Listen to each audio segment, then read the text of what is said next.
Hey, come on in. I just finished this infinity table base and this beautiful tabletop. Take a look at how I built it. I always start by removing the bark to the table. If I leave the bark in and I pour epoxy over it, it's going to break out and crack in those spots. So I use an angle grinder. I use a variety of different draw knives sometimes. This is the tiny little one. It allows me to get nice deep inside those cracks. Every time I do that, I feel like I'm the dentist taking out cavities in somebody's teeth, although I'm not worried about hurting this slab because it doesn't feel. Anyways, I break down the slabs using the Festool track saw, and I couldn't do this without this tool. I mean, I could use a regular circular saw and a straight edge, and then clamp the straight edge to the side of the piece and then run the circular saw down the straight edge or some type of other form. But the reality is this is the best tool to get the cleanest, straightest cut.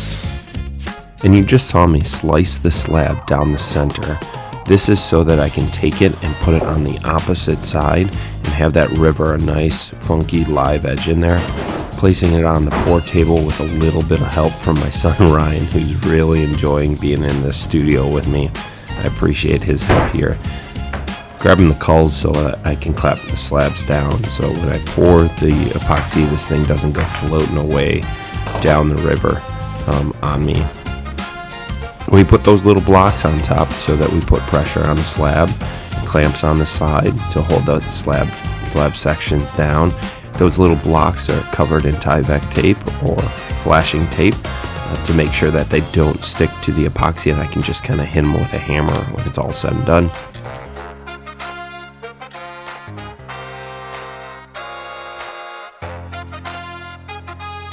I caulk up the sides of the table with some silicone caulk.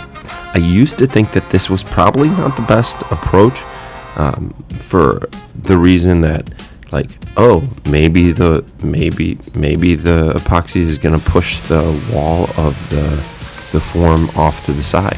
But then I gave it a try once and I had success. I've never actually had a problem with the weight of the epoxy and the pressure pushing the dams on the side away, so I'm not too worried about it.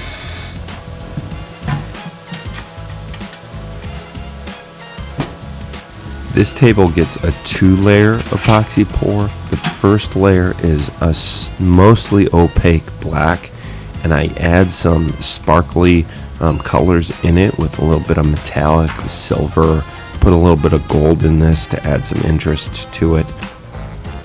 But so that's the first layer. And then the second layer, I end up doing clear, and you're going to see me mix it here. I did it clear so that we could see the nice depth of the natural live edge and the old bark areas on the table. It gave such depth to the table, and I poured it at the perfect time. If you take your finger after the first pour and make sure you are able to push it down a little bit and move it a little bit without getting any of the epoxy to stick on it like toffee, that's the time to pour the second pour, because when you do that, on the second, between the layers, you don't get a straight line across the whole table. It bonds really well. The old layer kind of activates a little bit and you get these little peaks in it. It's beautiful.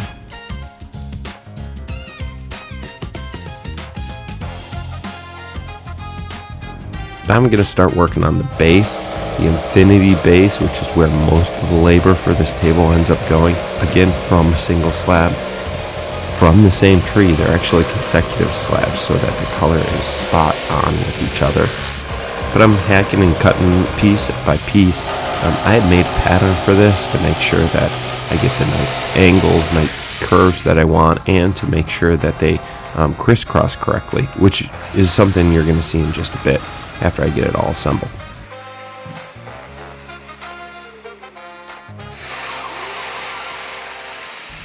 On one of the legs I made out of a single cut from the slab, except that there was a natural split. So what I did was I used the Festool Domino to join that split. I broke it on purpose to make sure I could get those dominoes in there to give it a nice added layer of strength.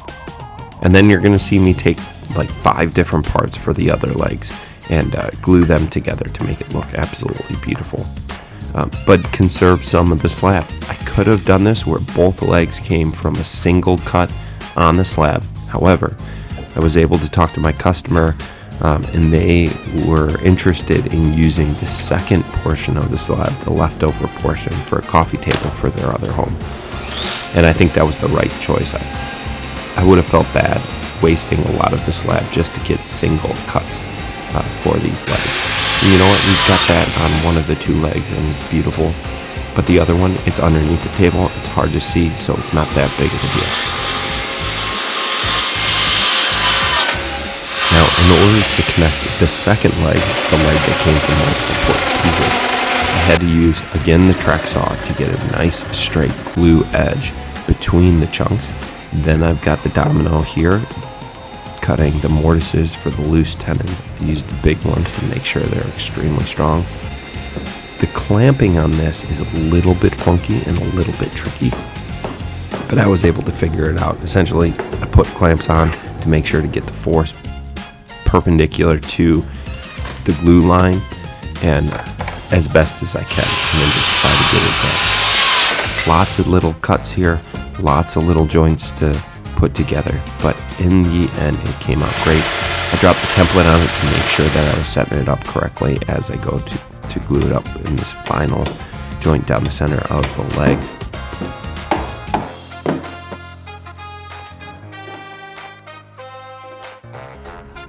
Clamping was tough. I actually had to clamp this like 4 times to get the organization of it correctly so that I could get it nice and tight. Final check here with the template. Gonna trace it out, make sure I don't have to run the jigsaw on it to trim it up a little bit more.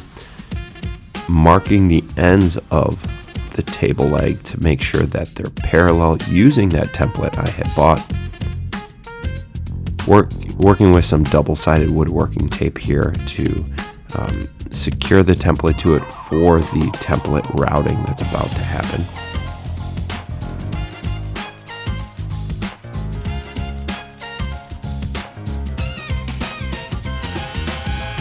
And again, template routing here using my big Festool router. This thing is amazing. The grips are super sturdy. Even though I'm cutting off quite a bit here by hand, I prefer using the handheld router over the router table because I feel like I just have more control over it and I can slowly cut the piece. Now after I did all of that routing, I am adjusting the inner portion of the legs. You see me marking it kind of like a dentist does with that little paper they put in your teeth after they put in a big filling or crown, and they have you tap on it to see if it fits. That's what I'm doing here with the pencil and the Festool RO sander. That just allows me to get a perfect fit so it's nice and stable and crosses together really well there in the center. See the mark that the pencil had made as I put it together, sanding it down. It's a good fit.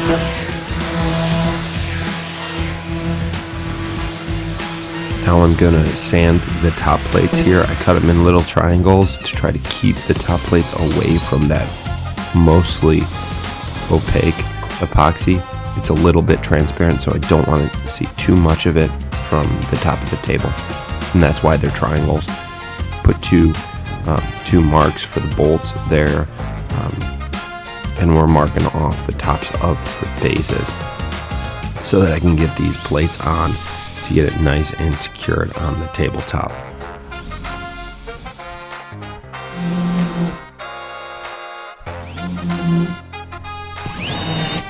Now, I'm well aware you're not supposed to drill with gloves or use any type of rotary tool with gloves, but every time I don't wear gloves, I get tons and tons of splinters and cuts in my hands, and I feel like that's almost less safe for me to do than risk wearing gloves with rotary tools. I'm very careful with it.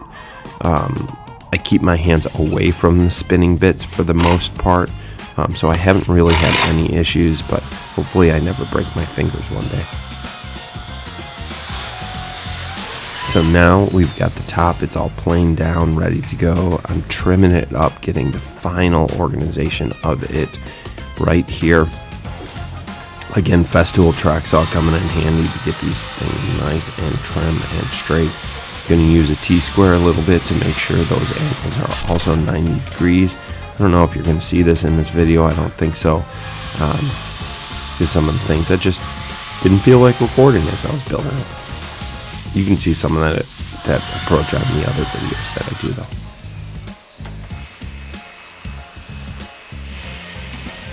And breaking out the RO again, Festool RO 150, the big boy. That is in grinder mode. I've got that auxiliary handle up front, which works really, really well to help stabilize it. It's a full body workout here sometimes. It's getting the forearms, the biceps, the triceps, the shoulders. Got to get it to the side here, get those edges. Time to focus a little bit more on the base. I am working to get the base mounted to the tabletop. Got that Forstner bit here to cut out the area for the threaded inserts that you're about to see get installed. Always a risky business to drill through the bottom of the table to the bottom of the table because I'm always nervous to go through the top of it. Now what you didn't see in the video is me taking the bit to the side of the table to make sure I'm not going to go through the full top of the table where those bolts are going to go into those T-bolts. And here we go, putting the bolts on, just giving it a nice test to make sure the table is all set and ready to go for finishing. We are going right back to the tabletop with mineral spirits to clean it off to get it ready for the sealer, which is Rustic Lumber Company Furniture Oil. Amazing product, extremely affordable, easy to use, does the job, works extraordinarily well. And getting all those detail areas with the hard wax here, and that's what's happening. Got the hard wax oil here, and I use the flooding method with the trowel to get it on. Extremely fast, extremely quick process. Love it. Now, if you're building tables or pieces of furniture and you are skeptical of whether this hard wax oil works well, give it a go. I say give it a go and then test it as much as you can. Abuse this product. Put it on little sample pieces of wood, and I think you will be absolutely extraordinarily amazed. Put red wine on it, boil water, put it on it. I just think you're not going to find any problems with it, and you're going to be amazed. Absolutely amazed at the final results of this table. Take a look at it. Love the build process. If you like this build process, make sure you like, subscribe, and enable the notifications. Thanks for watching. Pew!